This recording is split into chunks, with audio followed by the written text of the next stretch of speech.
Pesan penting dari pelatih striker untuk penyerang Indonesia.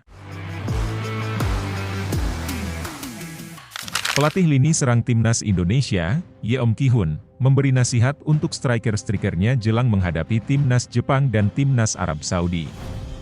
Ia ingin mereka meningkatkan rasa percaya diri saat berlaga.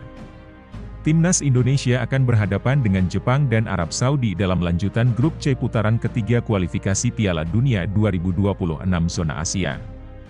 Yeom mempunyai pesan penting sebelum para striker timnas Indonesia beraksi di pertandingan itu. Ia menegaskan, para penyerang harus bisa mempunyai mental baja untuk mencetak gol. Saya ingin sekali meningkatkan mental dan rasa percaya diri para pemain penyerang Indonesia. Mereka harus punya keyakinan bisa mencetak gol kapan saja, kata Yeom dikutip dari kanal YouTube Timnas Indonesia, Rabu, 6 November 2024. Untuk pertandingan kontra Jepang dan Arab Saudi, Timnas Indonesia telah memanggil 8 penyerang termasuk 3 striker murni. Ketiga striker murni itu adalah Rafael Struijk, Hoki Caraka, dan Ramadan Sananta.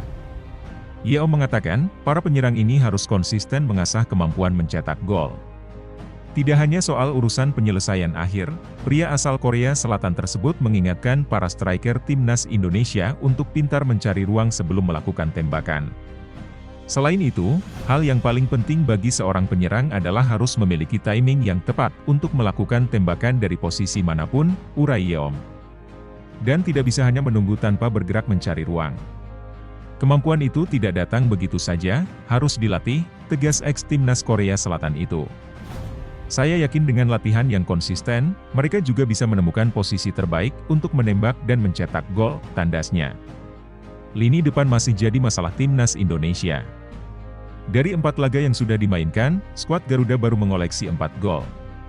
Meski begitu, walaupun jarak ranking FIFA teramat jauh, Jepang tidak mau kecolongan ketika bertamu ke GBK. Mereka menyorot beberapa pemain Indonesia yang dianggap membahayakan.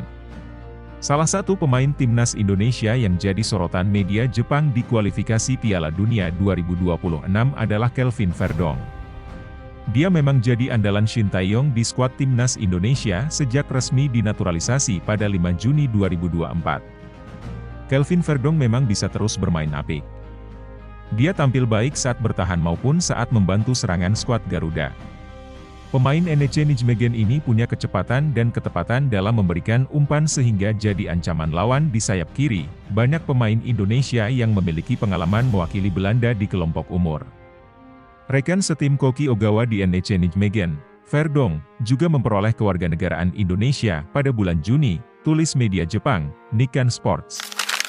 Pratama Arhan masih terus dipanggil Shin Tae-yong ke skuad Garuda, termasuk jelang melawan Jepang dan Arab Saudi. Hal ini tentu saja bukan tanpa alasan. Pasalnya, Arhan bisa terus bekerja apik. Pada laga melawan Cina pada bulan lalu, Arhan bahkan berperan besar dalam terciptanya gol semata wayang skuad Garuda. Lewat lemparan ke dalam maut yang memang jadi keahliannya, dia menciptakan peluang manis yang akhirnya bisa dimanfaatkan menjadi gol oleh Tom Haye. Meski begitu, skuad Garuda akhirnya tumbang dengan skor 1-2, kualitas dan kemampuan Arhan ini pun turut jadi sorotan Nikkan Sports. Para pemain Jepang diminta mewaspadai Arhan yang juga pernah bermain di Jepang bersama Tokyo Verdy ini. Bek Arhan, Suwon, yang bermain untuk Tokyo Verdy, saat itu di J2, dari tahun 2022 hingga 2023, tulis media Jepang tersebut. Terakhir, ada Justin Hubner. Bek yang satu ini selalu tampil garang kala membela timnas Indonesia hingga bahkan dijuluki preman timnas Indonesia. Justin Hubner akan kembali memperkuat timnas Indonesia usai absen di periode Oktober 2024 lantaran cedera. Kembalinya Hubner jadi sorotan besar media Jepang karena kualitas permainannya bisa membahayakan kans Jepang untuk menang. Bek keturunan Belanda Justin Hubner, Wolverhampton, yang bermain di J1 bersama CSKA Osaka hingga musim panas ini, disebutkan dalam daftar tersebut, tutup Nikkan.